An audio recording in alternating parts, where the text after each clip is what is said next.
morning. Let's try it again. Good morning. My name is Reverend Natalie Malter, and I am the interim minister here at the Edmonds Unitarian Universalist congregation. We're so glad that you've joined us here in Chapman Hall and through your screens. Welcome, everyone, to the Edmonds Unitarian Universalist congregation. We are a pluralistic faith community of seekers, humanists, theists, atheists, agnostics, and everything in between.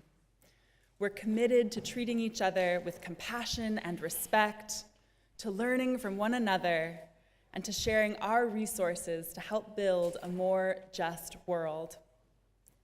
We gather weekly to connect, to wrestle with life's big questions, and to rededicate ourselves to living into our Unitarian Universalist values of justice, equity, transformation, generosity, pluralism, interdependence, and love.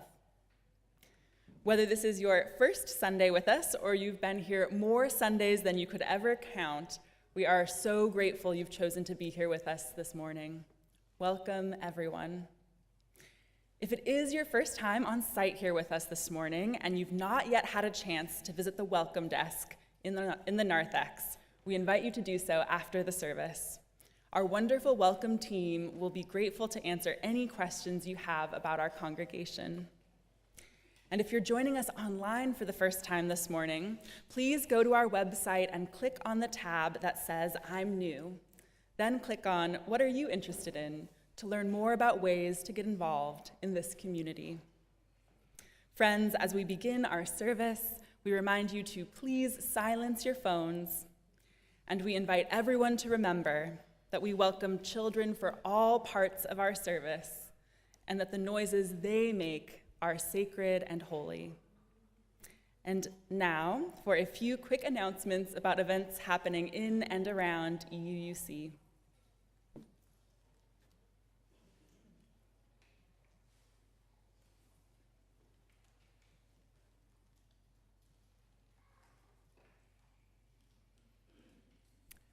Fantastic rummage sale coming soon.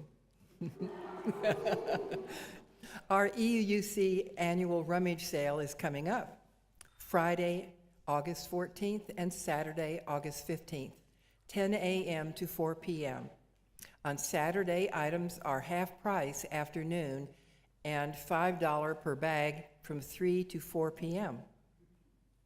You can donate items starting after church today until 4 p.m. and on Monday and Tuesday until 6 p.m. and Wednesday until 4 p.m. Also, if you're able to volunteer, you can sign up through the link in the TWAE. Thank you for your help. Volunteers are especially needed on Saturday, August 15th for the rummage sale. Thanks to everyone who has agreed to volunteer so far. We still need volunteers for the sale on the Saturday, August 15th to help in all areas, including restoring the church for the Sunday service. Please sign up today in the narthex or go to the link in TWAE or use this QR code. Thank you for supporting this fundraiser for EUUC. And now we'll open our service with our land acknowledgement. Let us remember that our congregational home, this site on which we are gathered this morning, is placed on the ancestral lands of the Snohomish people who have inhabited this region of the Salish Sea since time immemorial and who continue their livelihoods on these lands today. May we all live and learn humbly as allies to the Snohomish.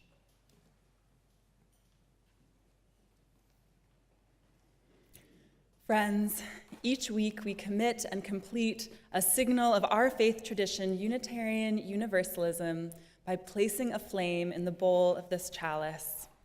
Week after week, month after month, year after year, we light this chalice to symbolize the warmth of this community and the flame of our hope, which still burns brightly, even in the midst of challenging and uncertain times.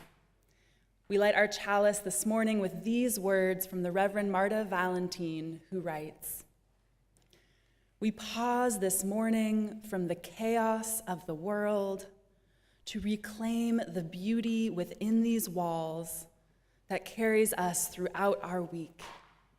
We lift this community onto our shoulders with pride and grace-filled expectation for our children and for our children's children." Now, friends, let us say our affirmation together. You can say it aloud, listen along, or otherwise participate as you wish. The words are on our screens.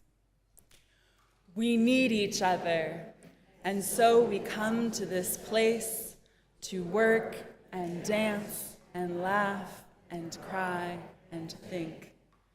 We call ourselves a religious community, not because this place is in itself holy ground, but because what we do here and say here and are here make it so.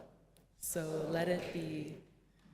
Friends, I invite you to rise in body or in spirit for our opening hymn. It's number 1008 in the teal hymnal, "When Our Heart is in a Holy Place," and the words will be on our screens.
Thank you so much for that, friends. I love getting to sing together.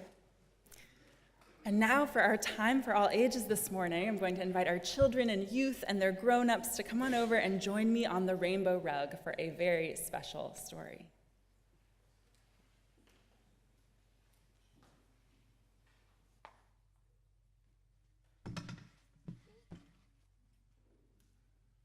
Hello, friends. Good morning.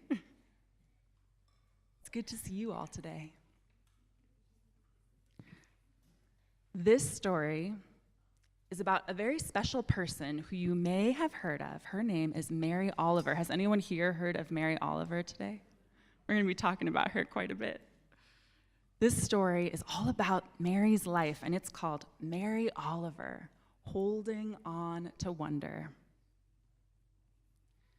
Mary Oliver, Holding On to Wonder, written by Aaron Frankel, illustrated by Jason Hu. Mary Oliver was in a beautiful place. It was not far from home, but to Mary it felt like another world, a softer world that came to life in Mary's hands with a notebook and a pen. But it all began with wonder. In the forest, she wondered about the birds and the lilies and the water in the stream, and about all the things that could not speak, yet somehow spoke to Mary. Maybe they too felt sad sometimes, or lonely. Mary had many questions. How would it feel to be a forest creature, or to have wings and fly? Is the center of a flower called the heart? Are rocks somehow alive? But what Mary really wanted to know was how to take this place with her, wherever she might go. This place where she felt free. This place that sang to her like the poems in her books. Maybe poetry was the key. Mary noticed how words pieced together and filled her with light, and how some poems felt like they were written just for her. How could this be? Who were these writers who felt like friends? Had they also loved the woods and listened tenderly? Mary wondered especially about the amazing late poet Edna St. Vincent Millay, and longed to know the place where her poems found their way. She wondered so much that she wrote a letter to Edna's sister Norma. She asked if she could visit the house where Edna had once lived and wrote. When Norma's letter arrived, one word sang out joyfully. It was a word that would open new doors for Mary once she finished school. Yes. After several visits, Norma invited Mary to stay. You see, Edna had left many papers behind, and there was much to organize. Would Mary like the job? For a young poet like Mary, the answer was sure to be yes. But to Mary, what lived beyond the walls was always more exciting. In nature, her imagination could run free. In the quiet, questions would unfold. And in each moment, Mary found something to notice and listen to. Each moment was a mystery. Mary's notes took her back to the tiniest instant, an idea, a feeling that would grow into a poem. She reached for verses and lines and words that felt right. It took hours and hours to bring a poem to light. Does anyone here like to read poems? How about, does anyone here write poetry? Oh, see a couple hands there. Mary began to wonder if her poems might speak to others, just as many poems had spoken to her. Poetry has always been a gift to Mary, so she decided to share her gift with the world. When Mary met photographer Molly Malone Cook, she was amazed by Molly's gift to the world.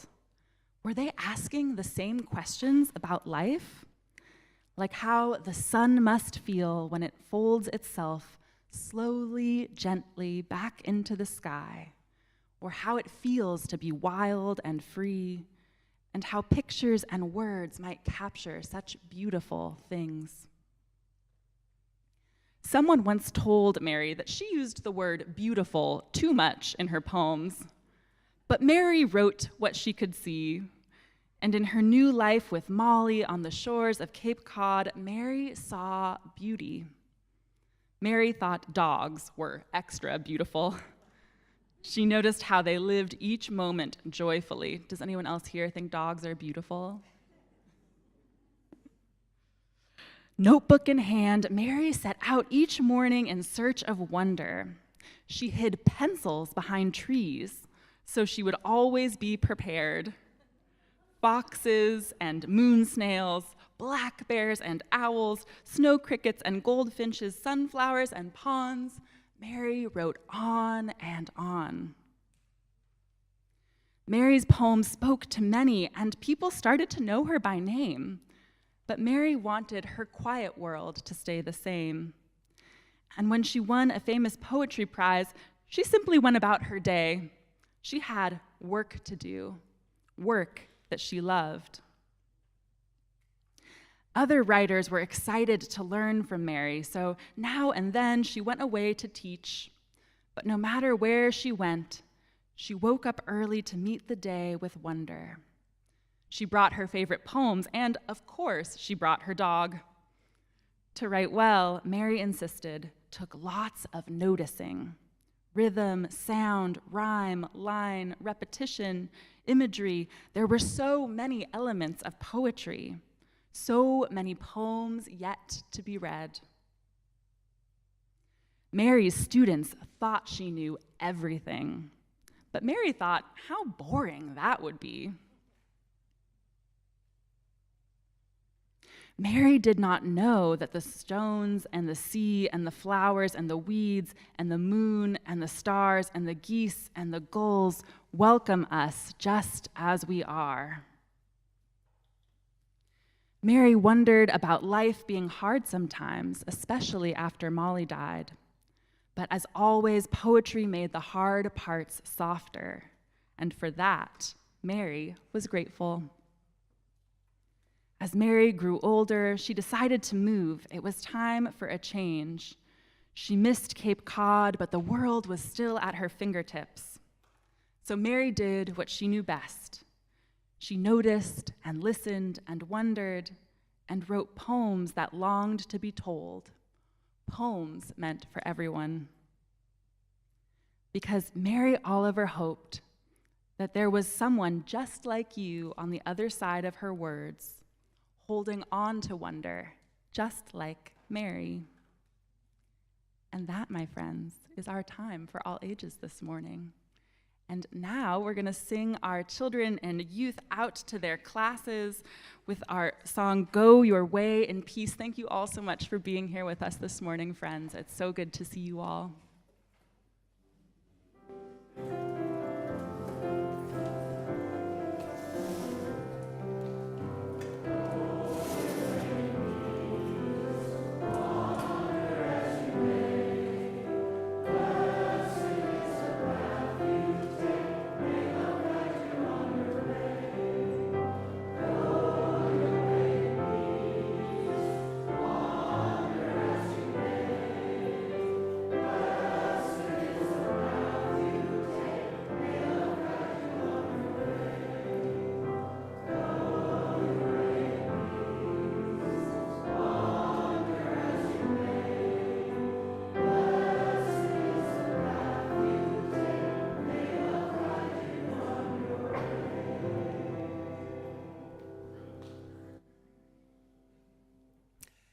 And now for a moment's peace. And now as we ground ourselves even more deeply in this sacred time together, we will enter into a moment of meditation and quiet reflection. I invite you to find a comfortable position, whatever that feels like for your body this morning, to relax your head and neck, soften your gaze, or close your eyes. I invite you to really notice your breath, the rise and fall of your chest as your lungs fill with air and release. While we so often take our breath for granted, our breath is an everyday miracle, a wondrous force that sustains and nourishes us, that makes our living and the living of so many other beings possible. As you feel your lungs expand, I invite you to offer a silent expression of gratitude for this, your breath of life, and to feel the collective power of all of us breathing as one. And now as we enter the quiet and not the silence, breathe with these words to companion you. May solace come upon you, power rise within you, and peace settle on your heart.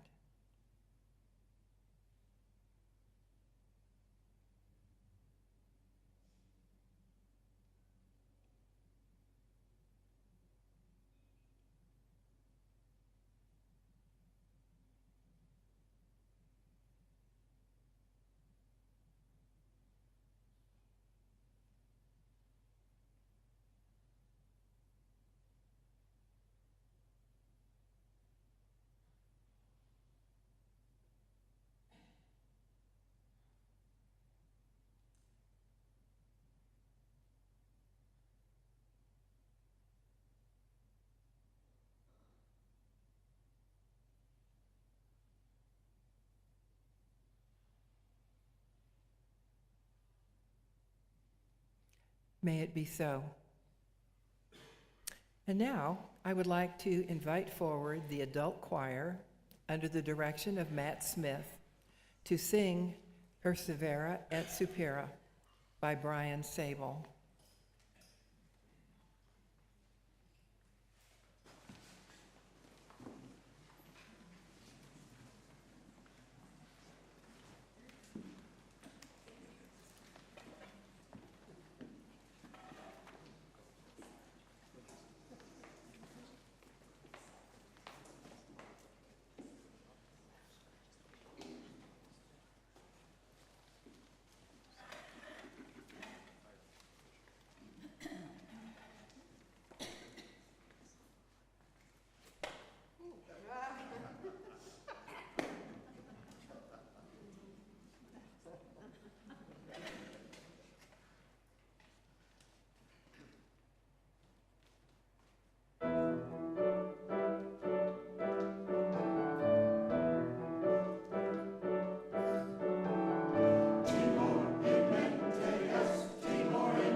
Thank you so much, friends, for that beautiful gift of music you just shared with us.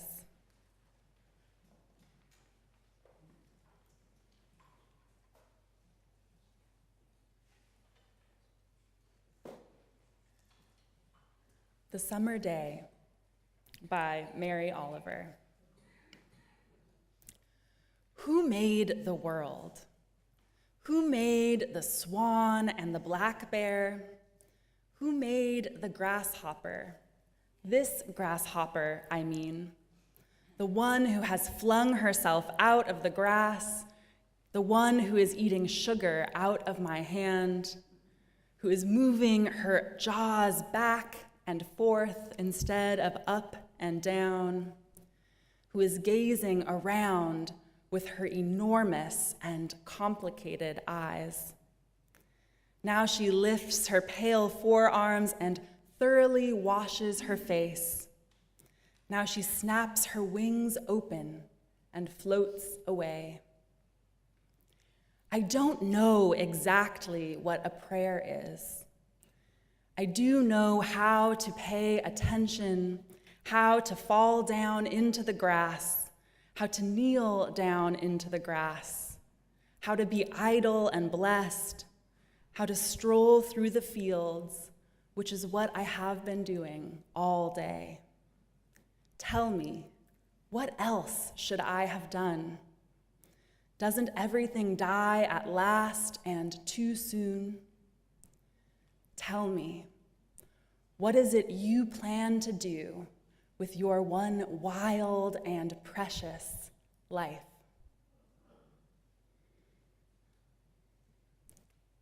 So go some of the words, the most famous words, written by one of the most beloved American poets, the late Mary Oliver.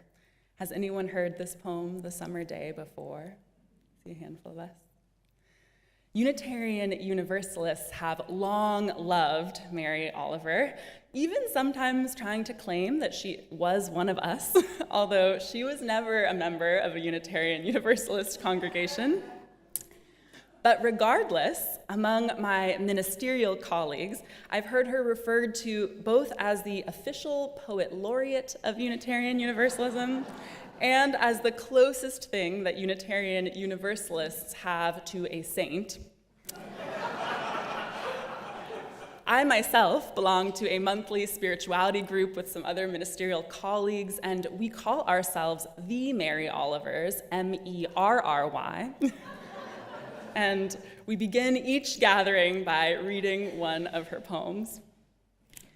I think many of us relate to Mary Oliver because of the way she captured the relationship between spirituality and the natural world, which speaks to a lot of us who find ourselves outside the bounds of traditional religious practice or language.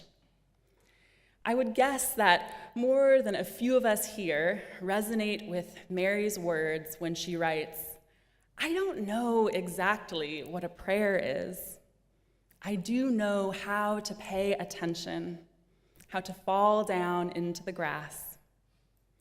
While some of us, myself included, might have a prayer practice, I think many of us are also fall down into the grass, strolling through the fields type of spiritual, connecting to something bigger than ourselves by connecting with the world around us.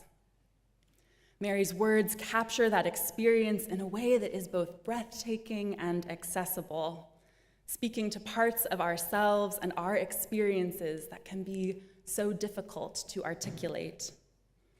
And so, today, in her honor, I wanted to share some lessons with you from the life of this brilliant writer, poet, and beloved observer of the world.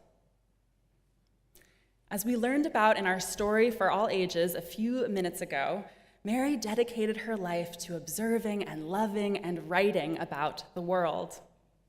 Her love of nature began in a small town in Ohio where she grew up, spending most of her days wandering through the woods near her house. These woods were her safe space, outside the confines of an abusive and unhappy home where she was raised. It was in the woods where she felt most alive and free. Years later, she would recall how she survived what she called her insufficient childhood through poetry and nature. She wrote that she was saved by poetry and saved by the beauty of the world. And in fact, there's a new documentary about her life that was released this year that is titled just that, Mary Oliver, Saved by the Beauty of the World.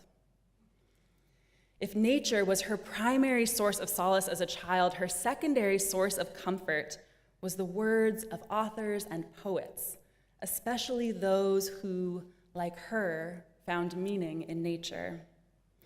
While she was a serious student of Walt Whitman, she also read works by famous 19th century transcendentalists like Ralph Waldo Emerson and Henry David Thoreau, who you may know were in fact Unitarians. They are our Unitarian ancestors. I see some nodding. You've heard about this before. You may not know, though, that Emerson was, for a short time actually, a Unitarian minister at a congregation in Boston. He was, by his own admission, not particularly well cut out for that job, and so he left the church to do what he loved most and did best, which was to write, especially about nature. Emerson and his fellow transcendentalists shared this core belief that I think still shapes so much of Unitarian Universalism today. The idea that the sacred is best encountered directly in the natural world, rather than mediated through sacred texts or even through church services. Mary Oliver, reading transcendentalist writing over 100 years later, could not have agreed more. She would have probably raised her eyebrow at all of us being inside here on this sunny and beautiful morning. For Mary, there was no sanctuary more spiritual than being outside in the woods. And since those woods near her childhood home saved her, Mary became a kind of poetic evangelist for the beauty of the world. She dedicated her life to the art of observation, to spending hours each day outside and writing about it. Over the course of a decades-long career, spanning 25 books of poetry and what must easily have been over 1,000 poems, Oliver returned over and over again to the woods for inspiration. It seemed her curiosity could never really be fully satisfied. There was always more to wonder about the goldfinches and the pines and the pond near her home on Cape Cod. The world was teeming with beauty, if only one looked closely enough to notice it. Friends, we live in a culture with a strange and strained relationship to the idea of beauty. So often we use the word beauty to refer to damaging standards of physical attractiveness. In American society, beauty standards are associated almost exclusively with youth, and according to those standards, youth must be preserved at all costs. American beauty standards are also informed by sexist, racist, fatphobic, ageist, and ableist biases that harm everyone in different ways.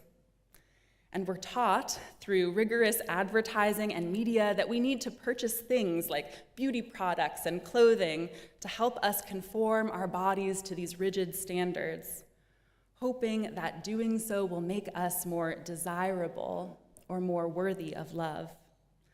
In the context of American consumerism and the beauty industry, the idea of beauty becomes a kind of toxic cudgel that is dehumanizing and demeaning. But Mary's conception of beauty was altogether different from this corporate ideology.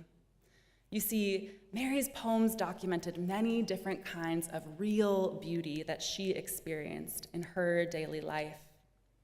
From the beauty of playing with her dog, Percy, to the tender love she shared with her lifelong partner, Molly, to the swaying of the willow tree. The list of sensory pleasures she documented were not about consumerism or shame or perfection. The beauty she cataloged could not be bought or sold or owned. It was always relational, organic, and imperfect, and her keen ability to pay attention to that beauty made her into a kind of mystic, someone who could experience the extraordinary in the seemingly ordinary. One of her poems that demonstrates this careful attention to beauty is titled Peonies, and it goes like this. This morning, the green fists of the peonies are getting ready to break my heart. As the sun rises, the sun strokes them with his old buttery fingers, and they open, pools of lace, white and pink. And all day the black ants climb all over them, boring their deep and mysterious holes into the curls, craving the sweet sap, taking it away to their dark underground cities. And all day under the shifty wind, as in a dance to the great wedding, the flowers bend their bright bodies and tip their fragrance to the air and rise their red stems, holding all that dampness and recklessness gladly and lightly. And there it is again, beauty, the brave exemplary, blazing open. Do you love the world? Do you cherish your humble and silky life? Do you adore the green grass with its terror beneath? Do you also hurry half-dressed and barefoot into the garden and softly and exclaiming of their dearness, fill your arms with white and pink flowers, with their honeyed heaviness, their lush trembling, their eagerness to be wild and perfect for a moment, before they are nothing forever? Mary's ode to the peonies demonstrates how the beauty of the world piqued her curiosity and drew her into a sense of wonder, not only about the world outside of her, but also the one within her.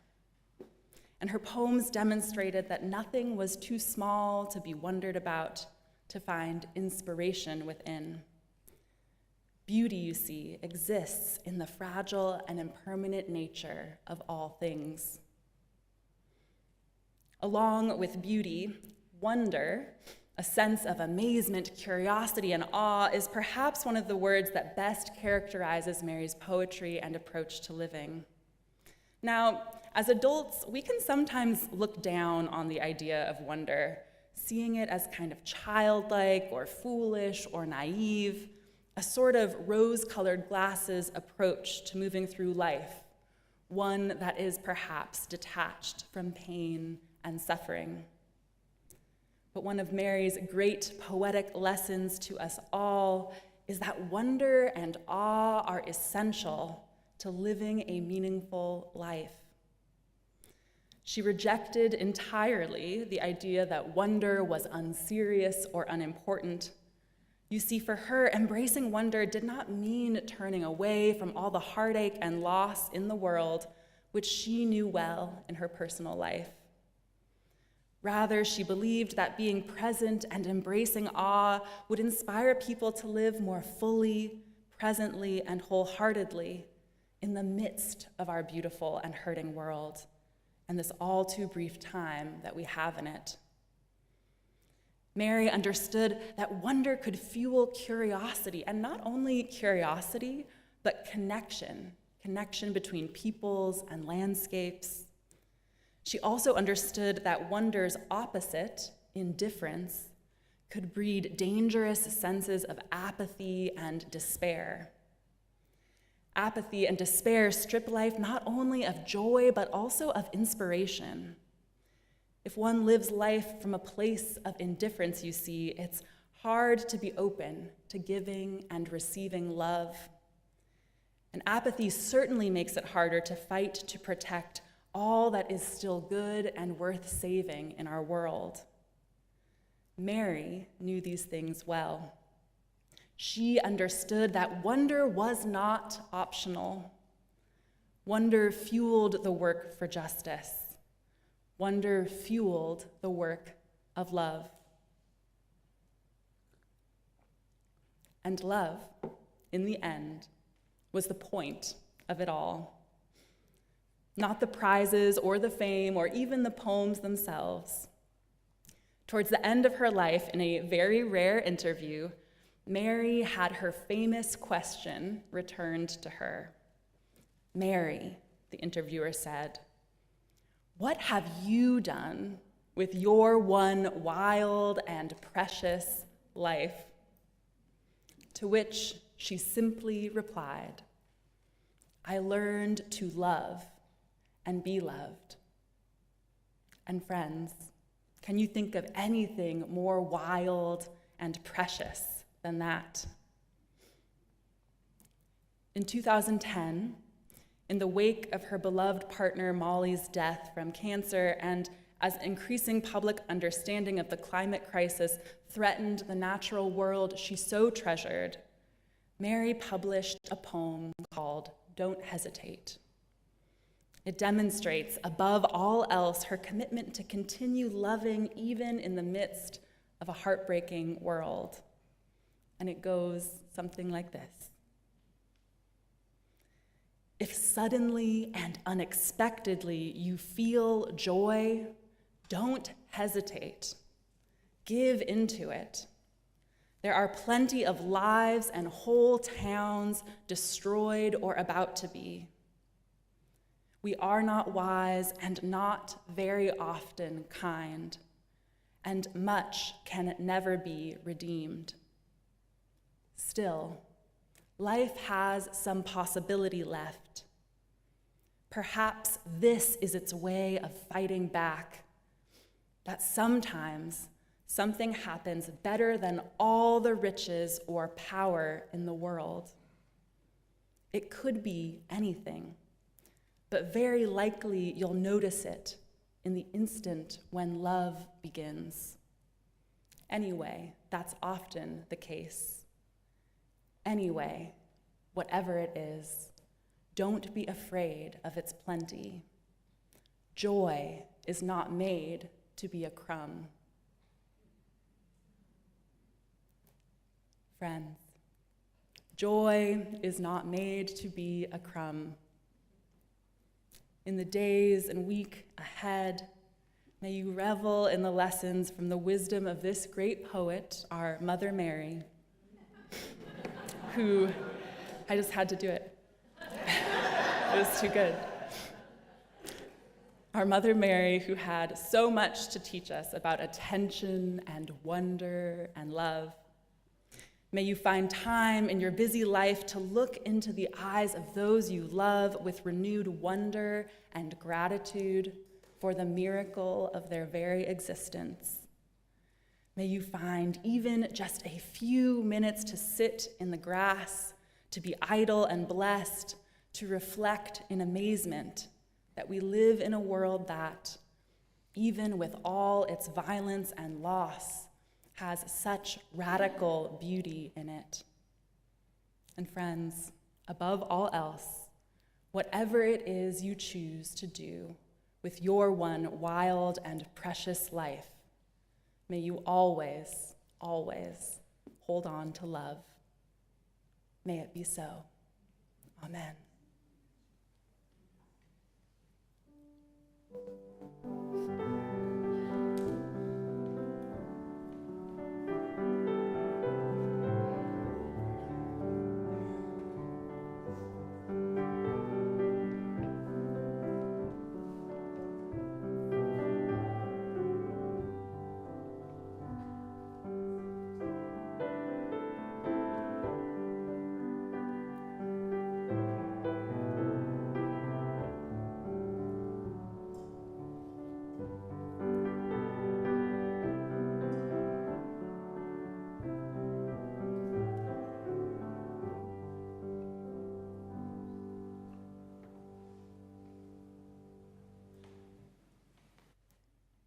Friends, a kind word or a thoughtful act, like a pebble dropped in water, sends ripples out into the world.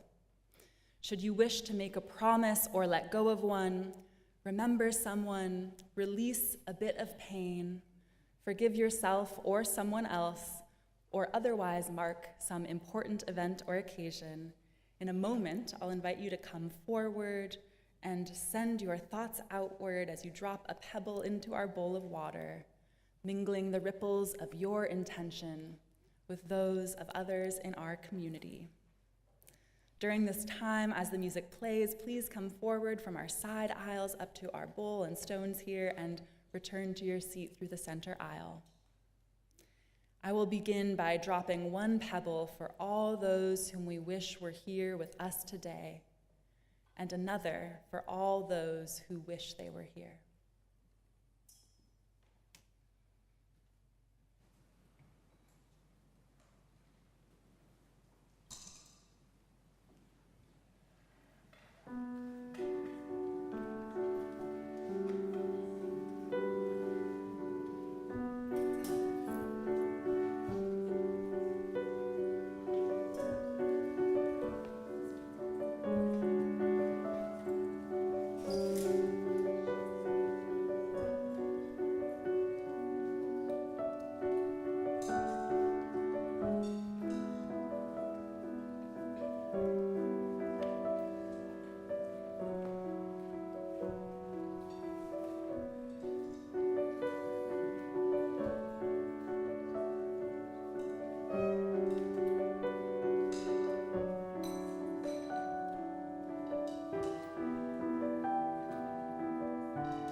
May it be so.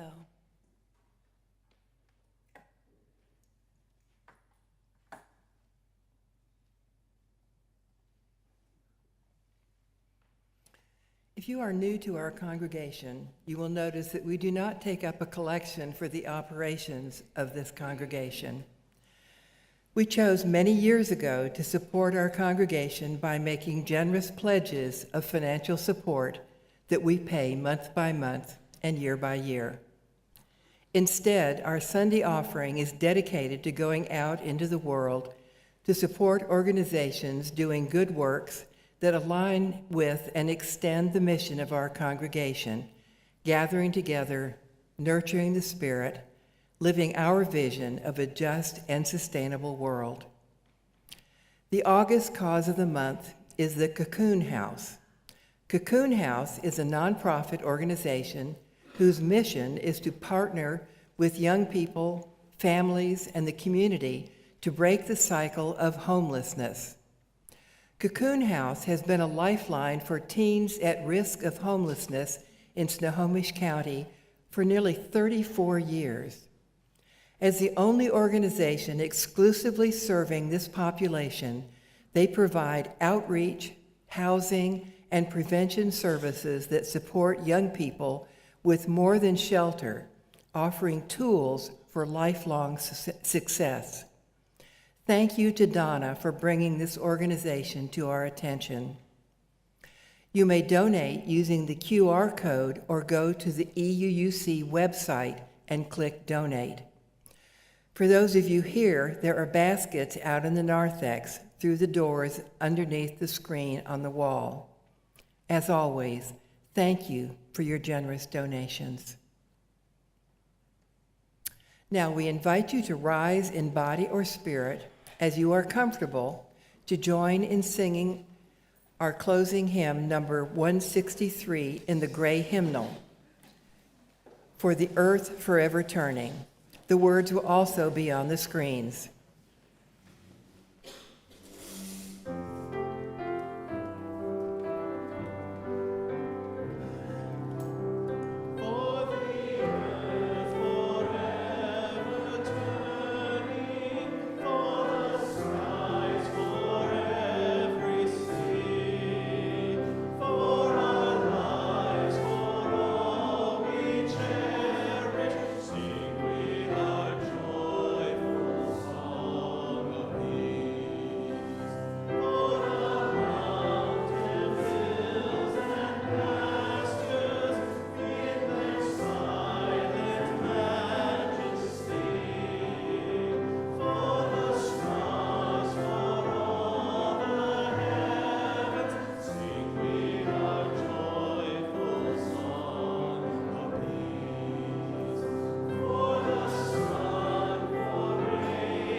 Friends, if you're here in Chapman Hall this morning, you're welcome to gather with us and socialize after the service.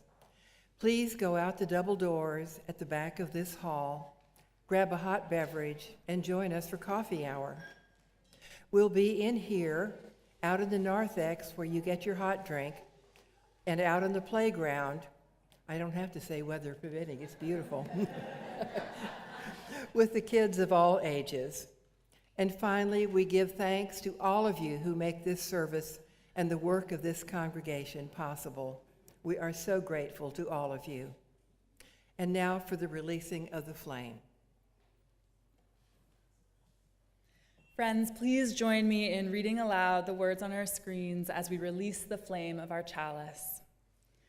We release this flame, but not the light of truth. We release this flame, but not the warmth of this community. We release this flame, but not the fire of our commitment. These we will carry in our hearts until we meet again. Friends, go forth from this time and place, cultivating a spirit of wonder and amazement for this gift of your one wild and precious life, knowing that you are beloved, that you are beautiful, and always so worthy of love. The service begins as our service ends. Go in peace, practice love. Amen.